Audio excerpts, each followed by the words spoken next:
Well, good morning, everybody. Welcome back to the Investor Shed podcast. I am your host, Nick Beveridge, here with the beautiful co-host, the man of the hour, the only one that will ever come in the shed again, Jeremy Kitchen. Really? I don't know. Oh, yes. I'm like, wow. Forget it if you're a guest. Don't even bother. Okay, you're right. Yeah. Obviously, there's King here, and you respect the territory. Hey, you know what I'm saying? Respect the territory. How are you, Dick? Doing pretty good. I'm enjoying your T-shirt today. I'm enjoying your We're T-shirt matchy-matchy. Yeah, we are, even with our blue jeans. Oh, yeah, we got blue jeans, too. You guys can't see this, but it's true. Yeah. I mean, they're like different shades of blue. It's like 50 shades of gray, but, blue. They're jeans. What do you want? We got a lot to catch up on. It's on, I don't know if most people know this, because if they listen to the podcast regularly, not on Facebook or X. We haven't missed a day. We haven't missed a week. No. We're always there. But we actually have missed the last month or so. Yeah, we've missed about 4 to 6 appointments between being sick and you doing other things. And yeah, shit happens. Life gets busy, man. We're doing the best we can. So, I've got to say, before we get into today's show, which today we're going to be talking about a new scam. Ooh. A new scam hitting the industry hard, and it is super concerning, and you guys should be aware of it. So we'll get into that. But first, I want to talk about my new T-shirt. Is this a new T-shirt? Yes. Can I mind if I touch it? Feel that. That's pretty nice. I'm going to get you one of these T-shirts. Okay. They come for two for $45. Okay. Super good deal. You're not selling me, but like I've gotten better deals on shirts before. It is 100% merino wool. It is the most comfortable shirt I've ever worn. So is that like from sheep wool? Yes. Merino wool. Like Dan Marino? Like Dan Marino. Okay. Spelt a little bit different. Yep. But that's how you pronounce it. Some people say it like Merino or whatever. It's merino. What company gives them? Oh, there's plenty of different companies that sell this stuff. But you get on Amazon? I did. Okay. For sure. I was listening to one of my favorite podcasts on stock investing called Dumb Money, and they stopped talking about stocks for like 20 minutes and just started talking about their merino wool. And then you bought that they wear. Like this one guy buys $70 underwear. Wow. And he's known as the cheap guy. Okay. But he's like, hey, you're wearing underwear like 23 hours a day at least. Yeah, that's what Might you as think. well have luxury. It's like the merino. And so I got that too. I'm Okay. wearing merino wool boxer briefs. Wow. Most comfortable underwear of my life. It is. Interesting. Okay. It's worth talking about. Okay. And then so I couldn't stop there. I'm like, what else could I be comfortable in? And I got the T-shirts. So this is one of the so I'm going to give you one before you leave my house. Okay. Just so I want to hear your feedback. Okay. Next time we record a show. Yeah. I mean, I'll put it all in my smorgasbord of black T-shirts. We've got like 20 now, and I won't know when I'm wearing it because these ones are pretty comfy too. These are just the 32 cools. You know what I mean? Yours do look comfy, but you got to try. This is just different. Okay. It if I sweat too much water. in it, okay. Oh, These repel. You can't sweat in them. Okay, there's no way you can't not sweat in that thing. It's true. The water, it doesn't soak up. It's moisture wicking. Yeah. It doesn't mean you don't sweat in the thing. Like these are moisture wicking. Sweat just goes away. There's just no such thing. It gone. goes back in your body. I'm lying, of course. Yeah. Okay, cool. I'm excited to try it out. It looks good. Looks like it feels good. They're not a sponsor of ours, but clearly you are a sucker for sponsored items on podcasts. But speaking of sponsors, the last few days I've been scrubbing my naked body. Have you finally used soap. it? I'm finally using this soap. Good. So I'm using the Penny Bees handcrafted soap made from honey and all almonds and oil, olive oil and that kind of stuff. It's pretty good stuff. They have different. It's all natural. They have different ingredients per flavor. Which one are you using? The black one, the nutmeg. Okay, the one with like the cinnamon nutmeg in it. I think that's the one I'm using too. Yeah, really not, dude. I can just wash my whole body with my hair and everything, and I don't feel like sticky. Yeah, sticky icky. It's very good. It's beautiful presentation too. It's all handcrafted soap by our investor friends Blake and Jessica Thompson. They made the company for their daughter Penny to have an alternative to soaps, to make it for sensitive skin. Really good stuff, obviously. And we actually have a discount code, SHED, if you go on their website, pennybees.com, and there's a promo code SHED. Somebody please just buy one bar of soap from Blake. I'll go buy it. Like it's a good deal. Like we just want him to see that it actually worked, and somebody listens to the show. We can buy our own soap too if we want. Yeah, I know. It would just be cool if he's like, oh my God, someone used the actual code SHED. Yeah. Discount code SHED, like Investor Shed. Get 10% off indefinitely with it, which I think is incredible. Thank you for actually trying it out, by the way. I was worried you were never going to try that soap. No, well, I did try it when he first started his company, the little tiny samples that he was giving, and those were really cool, but I usually just put soap on my feet. This time, since I had a huge bar, I'm just like, I'll just do my whole body, see what it feels like. And I was just like, damn! Welcome to the 21st century and actually washing your whole body. Well, I usually just use shampoo, and then I let the suds just roll down my body, and I'm like, good enough.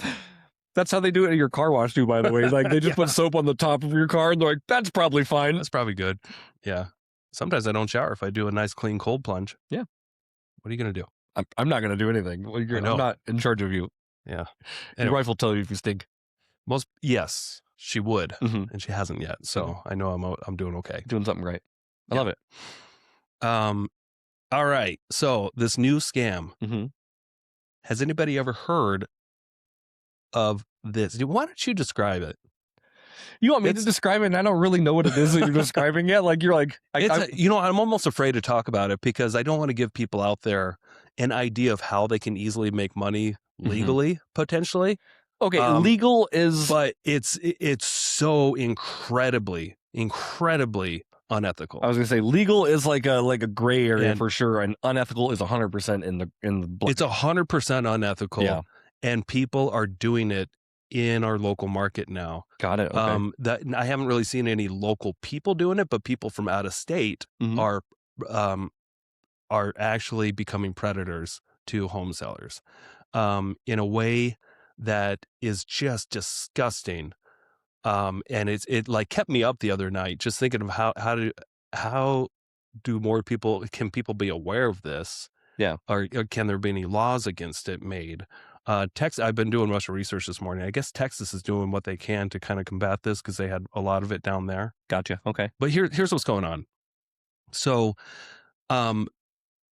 imagine that you are a distressed seller and you maybe have a foreclosure coming up, or it's a hoarder house, and you were responding to these instead of going to a realtor. That there's a bunch of these online. I'll buy your house quick with cash. And the people that kind of get into that, they'll usually talk to several people, either online, over the phone, they get mail to their house. Right. But this is the alternative to listing your home with a realtor. Sometimes you can just find cash buyers out there, and the majority of them are legitimate people that will buy your house at a discount. And it seems like half of them will buy it and close on it, and the other half will buy it and then assign the contract to somebody else and make a fee for purchasing the property. Basically, that's wholesaling. Yeah. Nothing illegal with that. But there's this new tactic out there that these larger people, and even we looked at today, a big influencer is doing, somebody based out of Phoenix.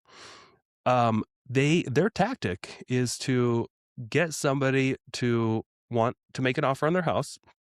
So they will offer them a really good price. Okay, something like that's a good price for the seller. Good price for the seller. Okay. A good price for the seller. Like let's in this most recent scenario, an ARV, after repair value, on this house that needs work was about $420,000, and this person offered $410 cash. Close, And the property obviously needed to be fixed up and everything. Fixed up and all that. So that seller jumped on it. Sure. And then quickly after under contract, the buyer said, "Oh, I did a little research and I can't buy it for this. I'm going to need $100,000 price drop to $300,000." Seller was taken back, like, what? Yeah. No. And then they said, "Oh, all right. Well," and then they just ghost. But here's what happens. If they don't get that huge price drop, they will hire somebody locally on like TaskRabbit or something like that to take their purchase and sale agreement. And even if, it doesn't really matter what's on there, they'll just go record it with the county. Got it. And then they'll sit back and wait for it to be an issue. And then they will demand a humongous cancellation fee to deal with it later, because the title company, if some new buyer steps in, for instance, in this scenario, this home buyer came in. He knew he can purchase that property for about $330,000, put about $20,000 into it, resell it for like low 400s. The seller agreed to those terms. Didn't realize that she was still under contract with somebody, even though that contract expired. It didn't matter. But when the title company did their research, we got an issue here. There's a cloud on title. There's this recorded contract we got to deal with first. It hasn't been resolved. There's no cancellation agreement. Sure. We got to do something about this. And then you come to find out, this guy, he wants $35,000 to walk away. Now this property is getting foreclosed on in 1 month. Got it. The only way to legally deal with this in that short amount of time is to pay him off. Crazy. Okay. Come to some sort of resolution. Because you can take this to a judge. You can take it to court and show that this is ridiculous, and they'll throw it out eventually. But that process takes months and lots of money. Yep. The courts want to get paid. Attorneys want to get paid. And it is not cheap or easy to remove something that's been recorded on title. Okay. And these people know that. They know that odds are in their favor, that they're just going to sit back and get a fee. They have no intentions of buying this house. Crazy. They're in it for cancellation fees as a huge source of their income. Now, the first time I heard about this was about a year ago. And I was helping somebody buy a house. Not me personally. I was being an agent, and it was an off-market deal. And similar thing happened. They were under contract, and they were trying to close. But the previous seller, same thing. They couldn't work out a deal, but they went and recorded their contract with the county anyway. And they were from out of state, and they demanded like $15,000, something like that, to cancel the contract. Wow. They wouldn't close on the property. They were being ridiculous, and I couldn't believe what was happening. I called this acquisition manager, and he said, this is just the way we run our business. You can talk to the owner if you want. And then I called and talked to the owner, and he bragged to me about how much money they make in cancellation fees because his mentor taught him to do this the year before. Got it. Because the year before he was struggling, and his mentor told him that, hey, I made $300,000 last year just in cancellation fees alone. Wild. And he taught him how to do this tactic, and they were on their way to making about $500,000 in cancellation fees that year. And he was bragging about it. He was proud of it. That's so nuts. I couldn't believe it. I'm like, holy shit, I got a sociopath on the phone. Yeah. That's totally comfortable with this. Yeah. And guess what happened? What happened? The seller had to pay him off. So you had to pay that $15,000 or whatever? Yep. Wow. I don't remember how much it was. It was about that. Sure, whatever the number was. Because it was a little over a year ago, but it was north of 5 figures. Okay. It was at least $10,000. It was more than that. So just to kind of recap here, obviously, seller goes to sell their house, property, whatever it is. Yep. Buyer comes in. One of these people comes in and buys it for a bigger price than what it's worth, and then demands a huge decrease in price. Yep. They demand a huge price reduction. Right. Okay. And are they only doing that to properties that like that sounds like what they'd be offering would be like what a flip would cost them anyway, right? Yeah, so they're still trying to get the property under contract but they already got it under contract. Right, okay. They already know they made their money. Right. Somehow. But they're still going to try to buy it legitimately without any legal issues. But, hey, now we need it for this ridiculously low price. Right. Oh, you're not going to play? Fine. Then they go record, and then they step back and wait. It's so wild that they can go under contract for a high price and then just demand money. I don't understand it yet. It's like ransom. I know it's a ransom, exactly, but isn't that contract binding because they both signed it? Yeah, the contract is binding because buyer and seller agreed to it. Right. So they both agreed that they would pay X for the property. Yep. Okay. And then they go record it, and that's why it's clouding the title. Hey, you have an active purchase and sell agreement. Got it. Okay. Even though the buyer isn't necessarily, it could have expired. They could just be not performing. They could say, yeah, I can perform, but they're still not making an effort. You still have to prove in court that they're not making an effort. Right. And what the title company needs is a resolution. They need to see that there's a termination agreement signed by both parties. Got it.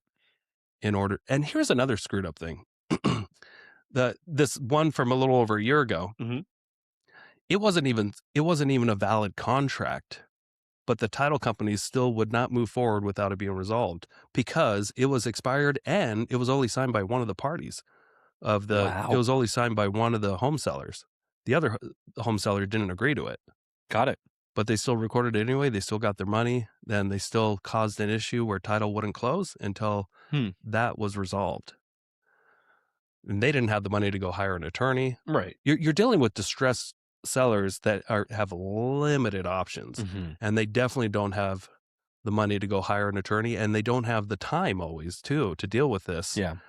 In a legit manner where you take it to a judge, because that process, I've been through it, where I had illegitimate liens thrown against my properties, and it was such a nightmare to get them tossed off. Yeah. It cost me $50,000 in attorney fees over the course of a year or so, and then much more money than that to put up bonds for these properties to get them removed and then fight them in court. It was ridiculous. Right. And I was right. I was in the right. The judge said I was correct. I got everything taken care of.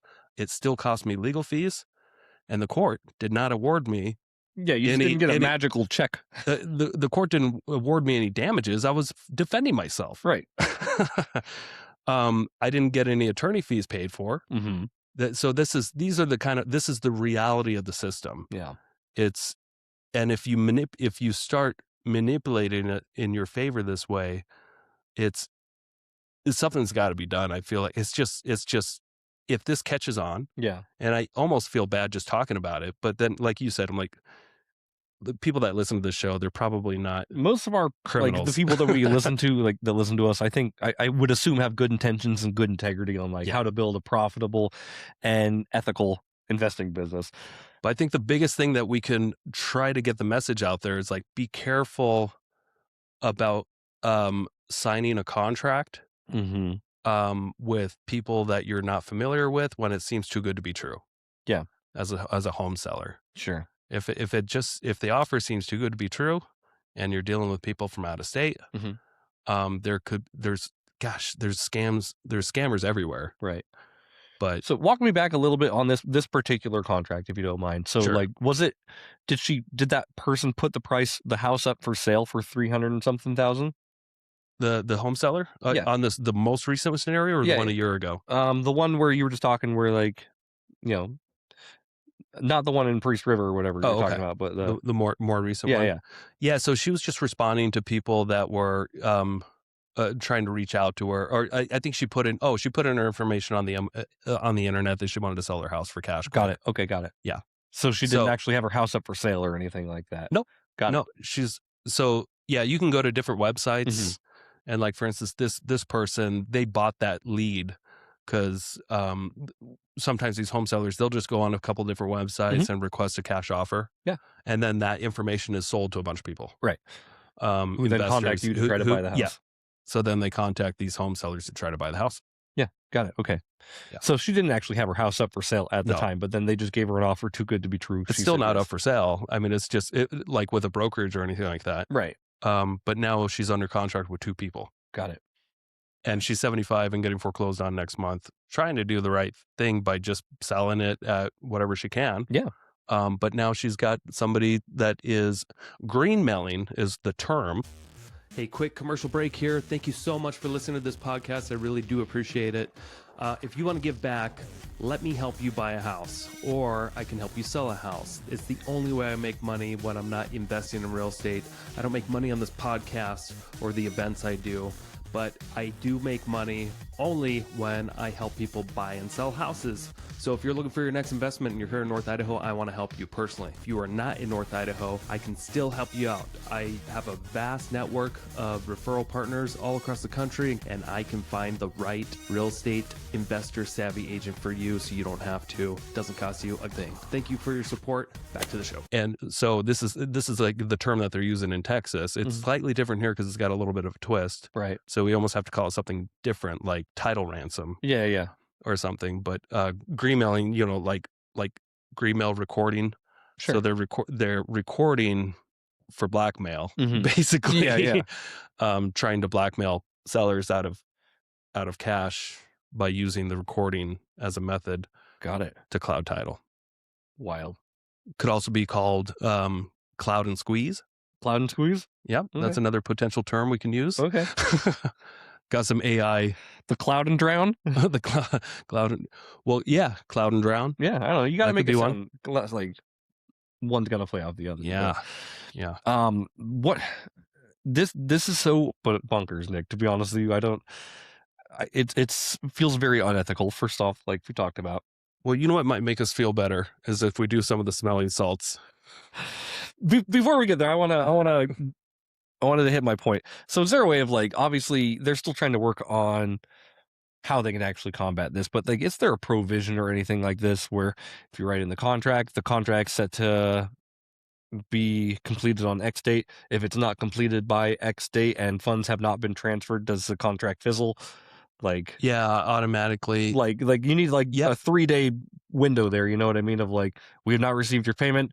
2 days, done. So they don't have time to actually put like a lien on a house or anything like that. You know. So I think the problem with the title companies, because they are so ultra conservative and they take zero risk. Right. They should. But when you have a contract that's been recorded and you don't have evidence that it's been resolved, even if it's expired, they're just supposed to, with the low risk tolerance that they have, they're supposed to naturally assume that there could be addendums out there extending the contract that they don't know about. Sure. And they don't want to take on the liability of potentially having to pay out somebody else one day, right? Because somebody else had a claim against the property and recorded it. So unless they can show evidence that, this has been resolved with a termination agreement, or cancellation agreement, one of the two. And if they don't have that, that's what they need to clear up title and warranty the deed. Got it. So here's how this situation could potentially be handled, but it's still going to be costly with attorney fees and stuff. The guy's demanding $35,000, right? Right. The seller's getting foreclosed on next month. Now the new buyer, if he has the ability, which I would imagine he does, he can take the property over subject to and close without a title company. Sure. Close with a quick claim and then wire the money to the lender to reinstate the loan. Got it. So he could take over the title and become the new owner with the loan remaining in place of the seller, but it's at least been reinstated, so it's not getting foreclosed on anymore. Sure. And then they can work together on suing this person. Right. Interesting. That's one tactic that I can think of to deal with this. Yeah. Otherwise, you pay him off or you expose him. Yeah. Yeah, but I don't think like when people hide behind corporations, it's hard to expose. You know what I mean? Yeah.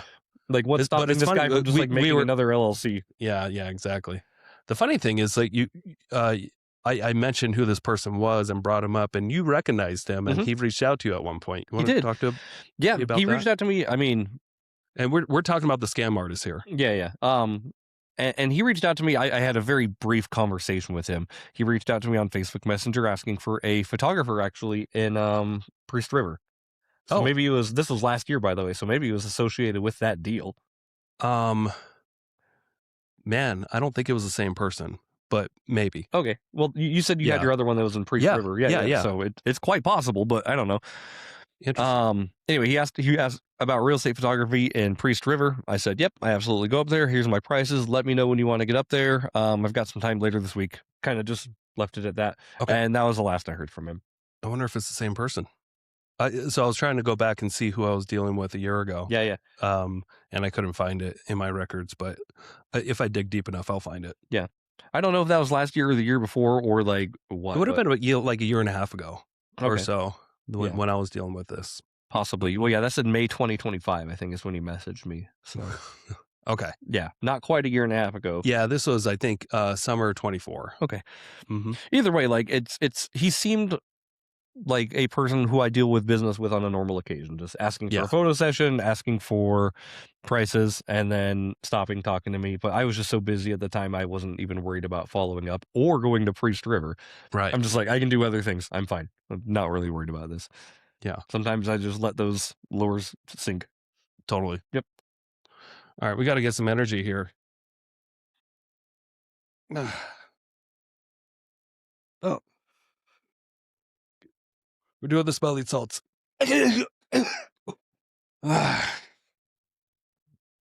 We do what we can to step up the energy for this. We'll do anything for this podcast, just so you guys know. We'll do absolutely anything. You tell us what we need to do, we're going to do it. We need to keep the show going. Went like right into my brain. Oh yeah, one of mine too. That felt good. Jeremy's going to feel really, really good here in about 7 to 17 seconds. Just give him some time. So I started my new flip. Did you? Yes. I got my Kellogg flip that we've been talking about since last summer. Finally got access to it just a couple days ago, and got to use my new dump trailer. How was it? The dump trailer? Yeah. Amazing.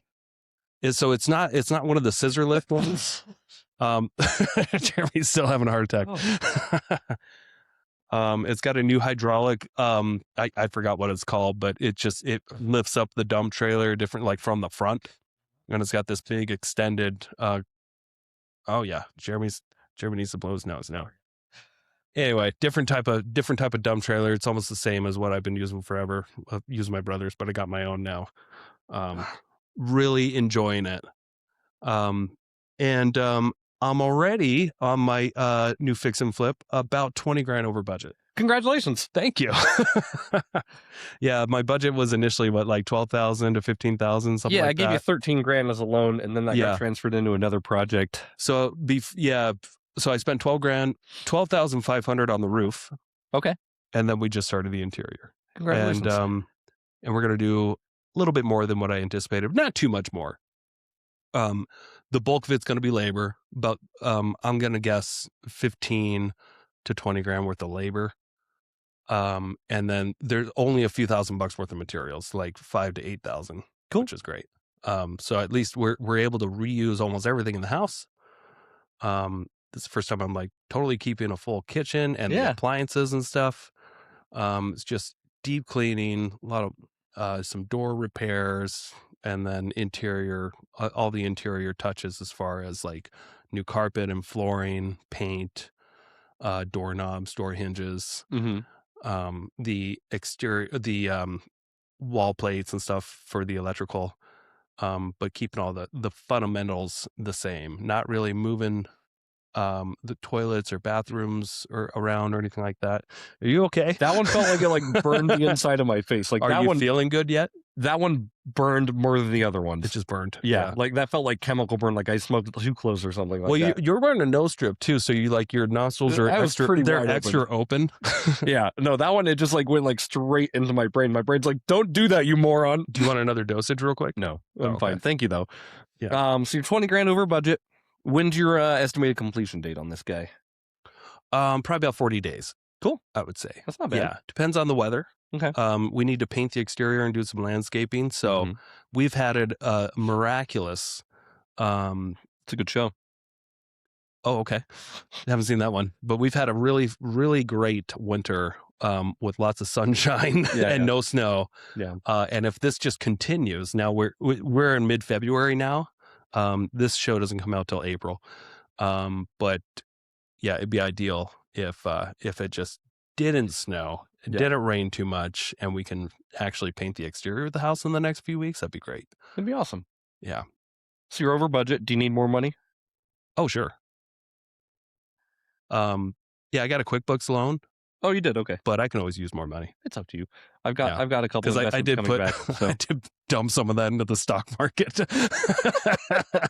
I'm like, I got a QuickBooks loan for 65 grand to use on my next couple of flips, and immediately spent like 15 grand on the stock market, just because it was down a lot last week. I bought a lot when it was down too, and I was just like, so I put in like 12.5. And then with margin, it's like, you want another 12.5 to spend? And I'm like, because I got margin called. And I'm like, yeah, I'll max it out again. Sure. And I'm glad I did, because the market's like kind of going up now. Yeah. But anyway, opportunities, man. Yeah. I love it. Yeah. Okay. Well, I've got some money coming back from a couple loans, so I wasn't sure if you needed some, but is it the Wolf Lodge? Yeah. Did that sell? It's it should be selling either today. It should be closing today. Wow. Yeah. That's great. Yeah. How'd you do with returns on that investment? I did good. So I have 2 loans out right now through my Wolf Lodge. I have one through my HELOC and one through my IRA. The IRA loan was just a little itty bitty guy at 22.5. Okay. And I'm making, I think, 16% annualized on that. That's not a super small loan. It's not super small. It's like, it's a $300 paycheck every single month to my IRA, which is incredible. That's exactly what I want that money to do. With the HELOC loan, we were actually 1% owners of Wolf Lodge as well. Yeah. So we're getting paid off some of the, some of the net profits? Yeah, net profits as well. Yeah. 1%, baby. Nice. Yeah. So what does that equate to? I think he said he didn't do the math, but he said it should be about $3,000. That's great. Yeah. So they're making like 300 grand on that project? Yeah. Well, good for them. Yeah. That's awesome. Good job. Yeah. Plus all the monthly insurance. Plus you got all the monthly income. Yeah, interest. Yeah. So like, I'm like, that felt good. Like, nice. Yeah. But that's coming back. Should be back here soon. Right on. Yeah. Other than that, just been kind of head down in business, trying to get better and not be so damn sick. Yeah, stop being sick. I'm working on it. I legitimately am working on it. Yeah. We've got our development in chugging along. Good. Yeah, we have a date with P&Z finally of next month, March 10th. So once we get past that, our contractor could essentially start. And we are under contract now with a contractor. And we have now 3 offers from home builders. Nice. All great offers that we would take, probably any of them. But P&Z is something in zoning? Planning and Zoning Commission. Zoning. I was thinking profit and zoning. So all they have to do is they just have to review our final like subdivision plans and make comments and just make sure that it meets the city code. Sure. Building codes. So they're just reviewing it to make sure, and they're working with a large. We're working with a large engineer that does this stuff all the time. So cool. It should be expedited. Things are trucking along. Are you going to pick up any extra projects this year? I'd like to. Yeah. Yeah. So I have another one that I'm starting. That other one that I talked about that I bought in Post Falls. That's right. Yeah. And we're going to be in Mexico next week, and then I should have access to that while I'm in Mexico. Sure. They should be moving out. Okay. So that one, another one where I thought I had to wait a full 30 days, but they just needed a couple weeks to move out. Yeah. I know. I told you about another deal in Post Falls that was coming up, but it didn't seem like it was that good of a deal. Yeah. Which one was this? Had a shed in Post Falls. I can talk to you after the show. It's on the market, but it was marketed like as is. Just wasn't as bad as I thought. I don't know if I saw it. We talked about it briefly. We did. Yeah, okay. Yeah. I forgot to send you photos. I think I was supposed to send you photos. Okay. Oh, that's right. I remember that. Yep. Yeah. Like, send me photos. Yeah. And you're like, no problem. And then it became a problem. It became a problem. Hey. It became a problem. So, like I said, I wasn't even sure how good of a deal that one was, and it didn't sound like when I got there that it was like actually like a 70% deal or anything like that. It was more like 85 or 90%. Yeah. So not great. But there was always a possibility of was that like on a larger lot? Yeah. That could be a larger lot had split. a decent shot as well. Yeah. Yeah. Yeah. If I remember, I could be misremembering, but I thought that had the option to potentially like build another house there, or split the lot or something. Possibly. Yeah. Anyway, I'll have to check it out later. Yeah. Obviously that scam, like what other scams, I know we're kind of looking like a short episode today, but what other scams should you kind of look at or look out for in the real estate industry? As a home seller or as an investor? Yeah, both. Give me other scams. Okay. Yeah. What do you got? All right. So, AI is a double-edged sword, right? Yep. I have noticed being an investor agent, my spam calls go through the freaking roof. And text and emails. I am being attacked by robots. Yeah, me too. Digitally.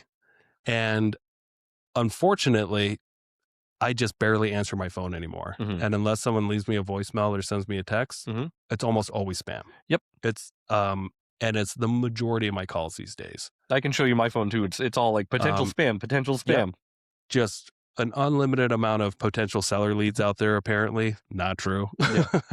I think part of the problem is because you have your phone number and your information public. I do. Like obviously we're businesses, and so I'm also on the do not collected. call list, but it doesn't seem to matter. But that's one of the double-edged sword of AI. You know, very helpful to use in your business, but it's also very helpful for other people to use in their business and to contact just a massive amount of people. Yeah. And my phone's just it's almost unusable. Yeah. Which is sad to say. Yeah. And who knows what it's going to be like in 5 years? Mm-hmm. Just how much we're probably going to just. I have a feeling people are just going to stop using social media. Yeah. And stop using their telephones and just resort to like texting their friends or something like that, or maybe telepathically communicating with chips. This is like, you have to be a part of my chip to contact me. Yeah. Maybe, but then maybe that's 20 years from now. People can jack into your chips too. Like. Yeah. Oh, these chips are cheaper, but they have ads. Yeah. Did you see? I just got an email from ChatGPT this morning. Mm-mm. They're going to start putting ads in their free version now. Good. So, and their lower plans, the $8 a month plans. Mm-hmm. So now you're going to, when you're searching, it's intentionally just going to, persuade you to buy shit. Right. And it's going to be capturing the information you're giving it to try to like force feed you and sell to other people. I'm sure it does that, but like, and now it's got years of data on people and knows exactly what to sell them. So yeah. Welcome to a new world. Well, this was different. I know. But welcome to a new world of being attacked by AI. Yeah. One day we will have robots stabbing us in the chest with knives, saying that, "Oh, I'm not stabbing you," and So I don't think AI is like attacking, right? I think this is like corporations who are buying the AIs, who are funding these things, who are basically putting their ideas in the back end. It's not the AI itself. It's corporations trying to make money through the system. Of course. Yeah. There's always people behind it. All it's doing is just executing the prompts it's given. There's people behind it, but it is going to be an annoying, like I said, double-edged sword. Extremely useful, extremely annoying. Yeah. And it's probably just here to stay, and we all have to figure out how to live with it somehow. Yeah. Are you sick of AI? Good luck, America. No. Okay. I'm just, I like to use things that are useful and not be used by things. Yeah. And I think everyone feels that same way. Sure. They want the best of both worlds. Yeah. But it's time to buckle up and just look out for all the surprise ad attacks that are going to come our way. Right. It's not like we're already not surprised by them. No. Like, I mean, like, you can go on Facebook and get hit with ads. You can go on Instagram. You can go on Amazon. Do you remember when Facebook had no ads? Mm-hmm.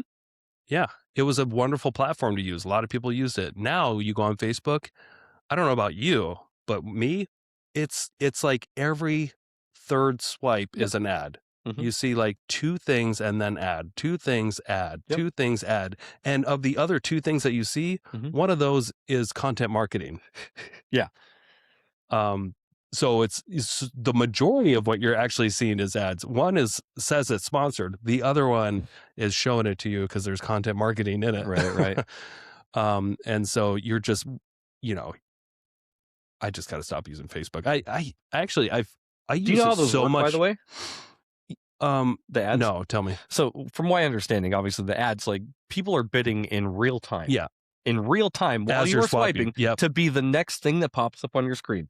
Mm-hmm. And they're making these little micro tiny bids. Obviously it's all done by computer. It's not by human, but like they say like, all right, we want to target this person right now or this person right now. It's 3 p.m. We want to hit this here. And like, it's all computer manipulated data, but companies are putting bids on to be the next ad that you swipe on. Because I mean, like think about the ad on the Super Bowl. That's going to cost you millions of dollars, right? Yeah.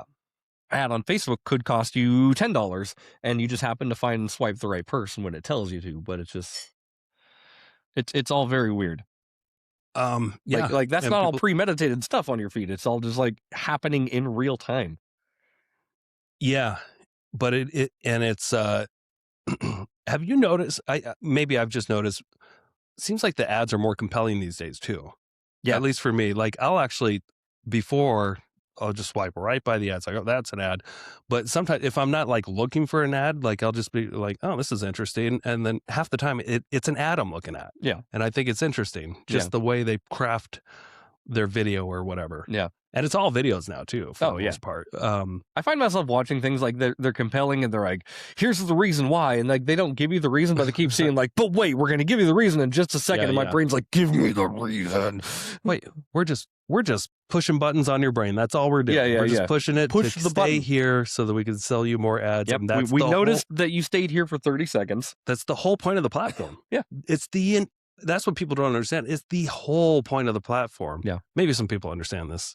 Facebook blocked on my phone right now. It's just to get you addicted to looking at it because they are selling things in real time.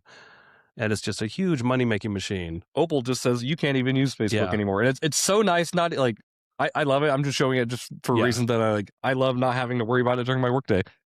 And Facebook is so powerful as a tool for a real estate entrepreneur as well, to be able to post stuff and become more known in the community.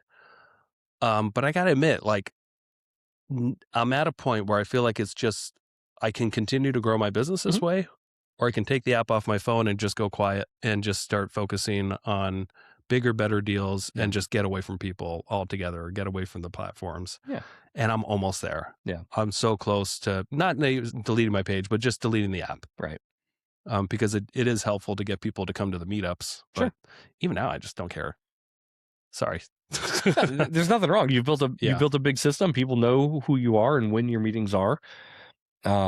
Social media obviously serves a very good purpose in some of the stuff. Sorry, I don't care about like people come to the meeting. I don't care about promoting it anymore as much, is what I meant to say. Yeah. That's all. I get peer pressured at work to, hey, let's make a video. And I think the last one I did, I looked so unenthused. And I was just like, well, sometimes that's just like your awkward charm coming through too. Like I'm like, is he serious or is he playing? And it's hard to tell sometimes. It's hard to tell. I just want to go to Mexico. Yeah. Which I'm going to go. So thanks for joining us today. I hope you learned something new. Be aware, if you're an investor out there, let the sellers know if they're talking to multiple home buyers that these predators out there exist, and this is what they do. And if you have an offer that seems too good to be true, be very cautious and research the company. Yeah. I agree, but I think like your research will only go so far, of course. Yeah. But still, try to do whatever due diligence you can and just make sure you are trying very hard to protect yourself. And if you're a real estate agent, your real estate clients, protect them. Yep, totally. Yep. All right. Have a great day, guys. We'll see you next time. Or we won't. We will. Thank you so much for checking out the Investor Shed podcast. If you enjoyed your time, make sure to leave a 5-star rating and review on Apple Podcasts and Spotify. Follow along on YouTube, TikTok, and Instagram at The Investor Shed for shorts and promos about each episode. Do you want to be a guest or know someone who has great real estate investing advice and stories? Reach out to us at theinvestorshed@gmail.com.